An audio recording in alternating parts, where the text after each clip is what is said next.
بڑا تکلیف میں تھا کہ جلدی کہیں کربلا سے نکل جائیں.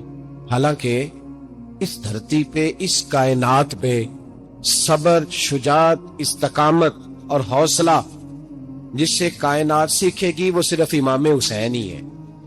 اتنے بڑے صابر آدمی کے بارے میں اس طرح کا رویہ اختیار کرنا کہ وہ تو گویا اس طرح کر رہے تھے کہ بس کسی طریقے سے میری تو یہ امام حسین کی مظلومیت سنا کے لوگوں کو اس طرح کا کر دیا جاتا ہے.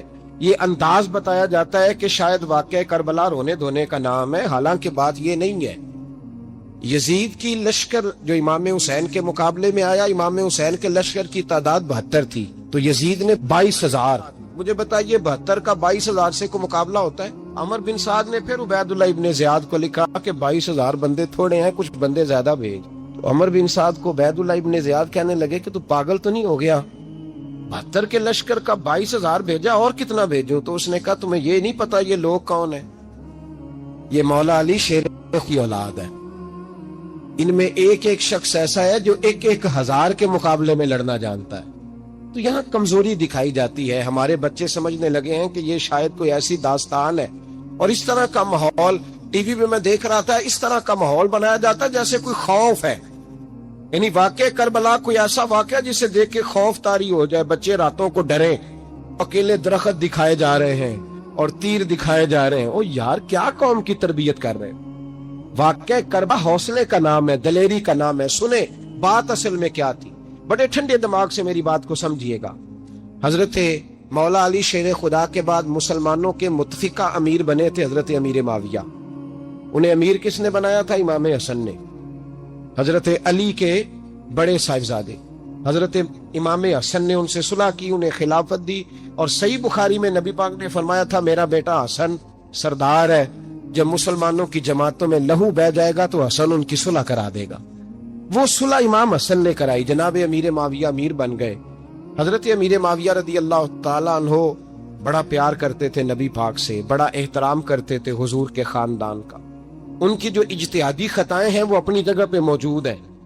چونکہ امام حسن نے ان سے صلح کر لی، لہذا ہم بھی ان کے بارے میں کوئی جملہ کہنے کے مجاز، ہماری مجبوری امام حسن ہے.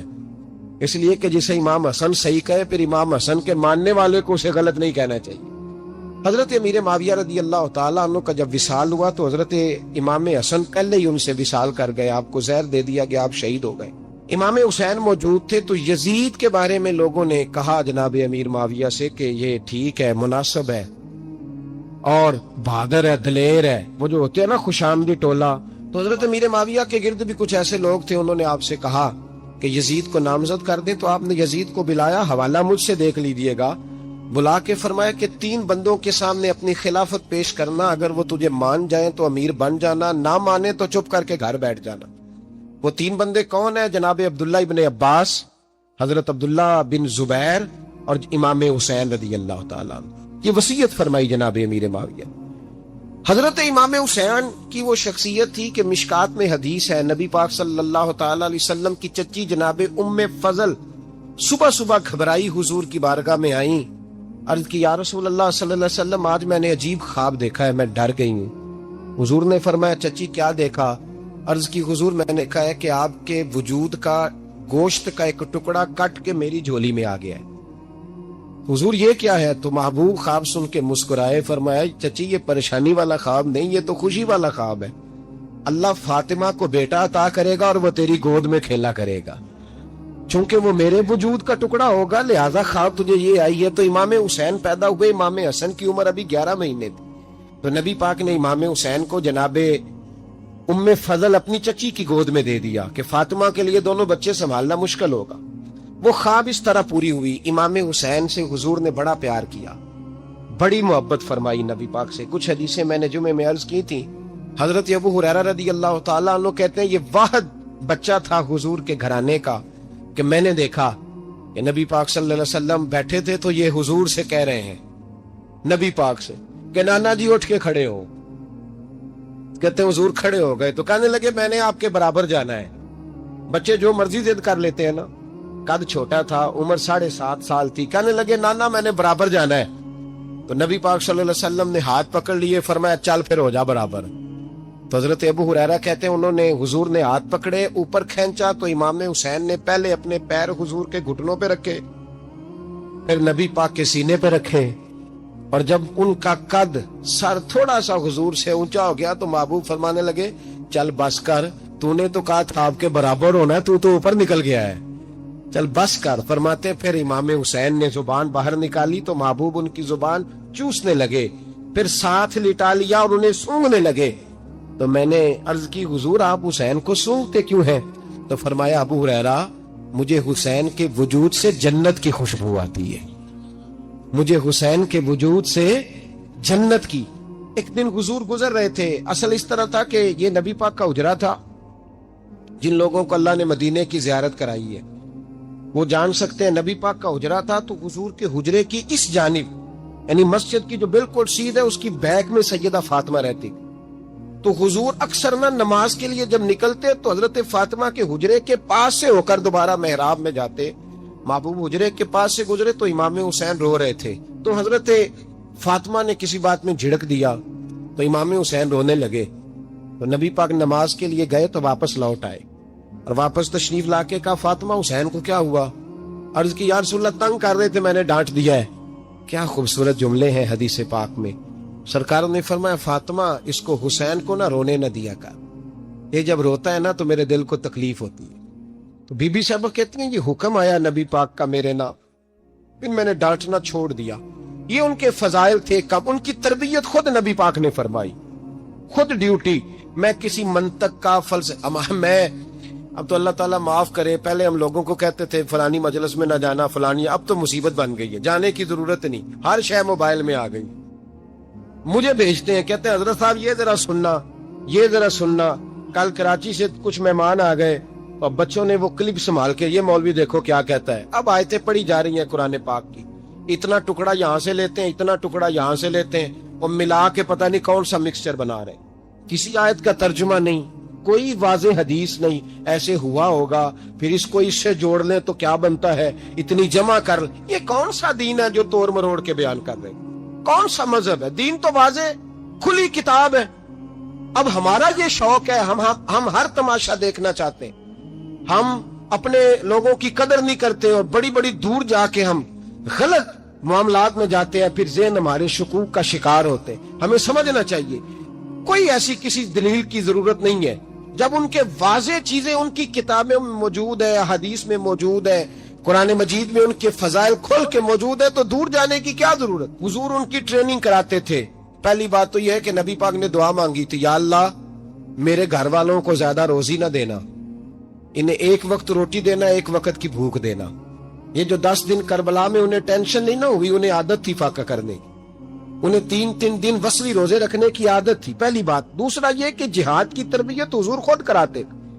حضرت فاطمہ زہرا کہتی میں پردے کے پیچھے دیکھ رہی تھی، نبی پاک نے امام حسن اور حسین سے فرمایا چلو میرے سامنے کشتی لڑو، تو دونوں حضرات آپس میں جب کشتی لڑنے لگے تو نبی پاک نا امام حسن کو کہتے ہیں حسن حسین کو ٹانگوں سے پکڑو، حسن حسین کو پیچھے سے پکڑو۔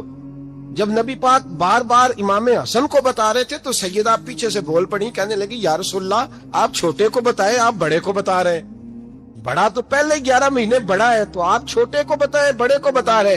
تو فرمایا فاطمہ تو چپ کرنا، جو میں دیکھ رہا ہوں تو نہیں نہ دیکھ رہی، ایک کو میں بتا رہا ہوں دوسرے کو جبریل امین بتا رہے ہیں۔ تو یہ حضور نے اپنے سامنے ان کی تربیت کی، ٹریننگ۔ ہوا یہ کہ یزید جب امیر بنا نا، 2-3 چیزیں ہوتی ہیں جب کسی بندے کو قابو کرنا ہوتا ہے، 2-3-4-5 چیزیں ایسی ہوتی ہیں جس سے بندہ قابو آتا ہے۔ تو اس نے بھی فوری طور پہ یزید نے دیکھا میرے لیے مسئلہ کیا بن سکتا ہے۔ ولید بن عتبہ اس وقت مدینے کا گورنر تھا، یزید نے اس کو خط لکھا کہ امیر عرب کا رواج آج بھی ہے کہ جب تک نئے خلیفہ کی بیعت نہیں ہو جاتی پرانے کے انتقال کی خبر ہی نہیں دیتے، اس کو رکھے رکھتے ہیں، یہ ان کا طریقہ ہے۔ وہ کہتے ہیں کہ ولی عہد اچھی طرح قبضہ کر لے پھر بتائیں۔ حضرت امیر معاویہ کا وصال ہو گیا، بتایا نہیں۔ یزید نے اب کیا کیا، کیونکہ بڑا چلاک آدمی تھا، بڑا شاطر تھا، بڑا تیز تھا، اس نے ولید کو خط لکھا، کہنے لگا کہ فوری طور پہ عبداللہ ابن عباس کو بلاؤ اور اسے کہو میری بیعت کرے۔ یہ جو بیعت ہوتی تھی نا، یہ بھی سن لے کیا ہوتی تھی، یہ بیعت حلف ہوتا تھا کہ میں اللہ رسول کے نام پہ حلف دیتا ہوں کہ میں یزید کی اطاعت کروں گا۔ میں اس کے خلاف کوئی بغاوت نہیں کروں گا. کوئی یہ بیعت لوگ سمجھتے ہیں کہ بس ہاتھ پکڑنے کا نام بیعت تھا. اس بیعت کا متبادل جمہوری ملکوں کے اندر ووٹ آیا ہے تو کہا بیعت کرے. حضرت عبداللہ ابن عباس کو بھی بلاؤ, عبداللہ بن زبیر کو بھی بلاؤ, امام حسین کو بھی بلاؤ. امام حسین آدھی رات کے وقت بیٹھے تھے مسجد نبوی میں, چونکہ 5 نمازوں کی آپ امامت کرتے. امام حسین نماز پڑھا کے عشاء کی بیٹھے تھے جناب عبداللہ بن زبیر. عبداللہ بن زبیر کون تھے؟ یہ نبی پاک صلی اللہ علیہ وسلم کی پھوپھی پوتے تھے اور جناب صدیق اکبر کے نواسے تھے. حضرت عبداللہ بن زبیر اور جناب زبیر بن عوام عشرہ مبشرہ صحابی ہیں, ان کے بیٹے تھے. بہت زیرک آدمی تھے, یہ بھی امام حسین کے پاس بیٹھے تھے. عبداللہ ابن عباس بھی تھے جو حضور کے چچا کے بیٹے ہیں, اس امت کے پہلے مفسر ہیں قرآن پاک. یہ لوگ بیٹھے تھے تو ولید نے ایک بندہ بھیجا, اس نے آ کے کہا جناب آپ کو گورنر صاحب نے بلایا ہے. تو عبداللہ بن زبیر کہنے لگے حسین اس وقت بلانے کی بات سمجھ میں نہیں آئی. تو امام حسین بڑے بصیرت والے تھے, اللہ نے بصیرت دی تھی. کہنے لگے عبداللہ آپ کو سمجھ نہیں آئی, مجھے سمجھ آ گئی ہے, امیر معاویہ وصال کر گئے اور یہ ہمیں جو بلایا گیا ہے نا یہ یزید کی بیعت کے لیے بلایا گیا ہے. تو کہا پھر آپ آدھی رات کو نہ جائیں, آپ کے لیے خطرہ ہوگا. تو امام حسین فرمانے لگے خطرہ حسین کو نہیں ہوتا. نہیں, کہا پھر بھی آپ مہربانی کریں ذرا احتیاط سے جائیں. تو جناب عبداللہ ابن زبیر نے, عبداللہ ابن عباس نے 14 بندے نیزے دے کے تلواریں دے کے امام حسین کے ساتھ بھیجے اور کہا کہ امام حسین اگر اس نے کوئی غلط ملت بات کی نا, زبردستی بیعت کرنے کا کہا, تو آپ بس کوئی ایک بات اونچی آواز میں کر دینا, یہ سپاہی پیچھے آ جائیں گے.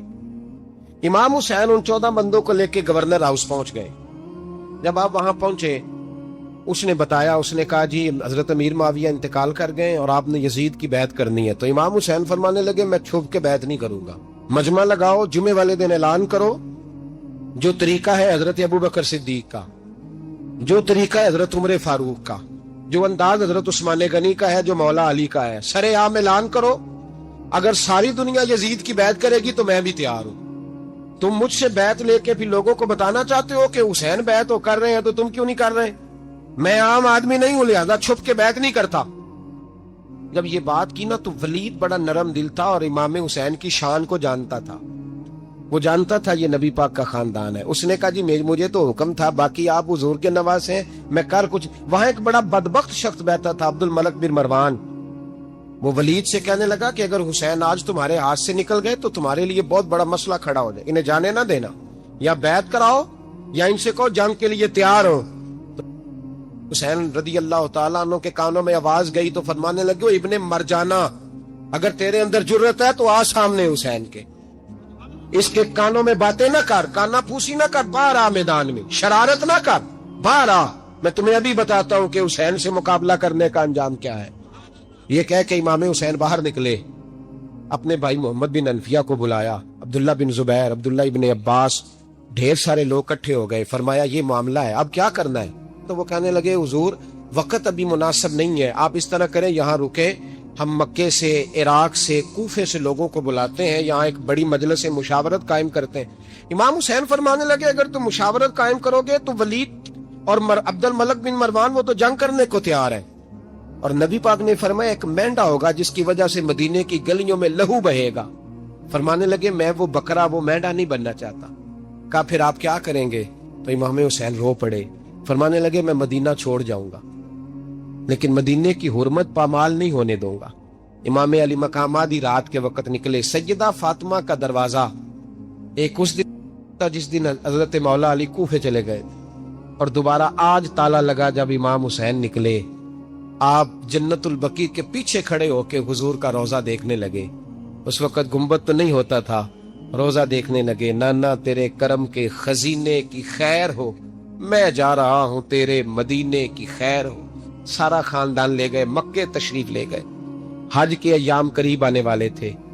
امام حسین نے وہاں لوگوں سے باتیں کی. جب امام حسین وہاں پہنچے تو کوفے سے خط آنے لگے. کوفہ حضرت علی کا دار الخلافہ تھا, وہاں آپ کے محبین, پیار کرنے والے ڈھیروں تھے. انہیں خط لکھے کہ حضور آپ چپ کر کے بیٹھے ہوئے ہیں اور ہمارے اوپر یزید مسلط ہو گیا ہے. آپ اگر میدان میں نہیں نکلیں گے, آپ نہیں آئیں گے تو ہم اللہ کی بارگاہ میں شکوہ کریں گے کہ کوئی ہماری کمان کرنے کو تیار ہی نہیں ہوا. اور وہ خط 1 2 3 نہیں آئے, وہ خط اتنے تھے کہ 3 بوریوں میں بھرے تھے امام حسین, 3 بوریوں میں. اب مجبوری ہو جاتی ہے حق کے لیے کئی دفعہ بات کرنا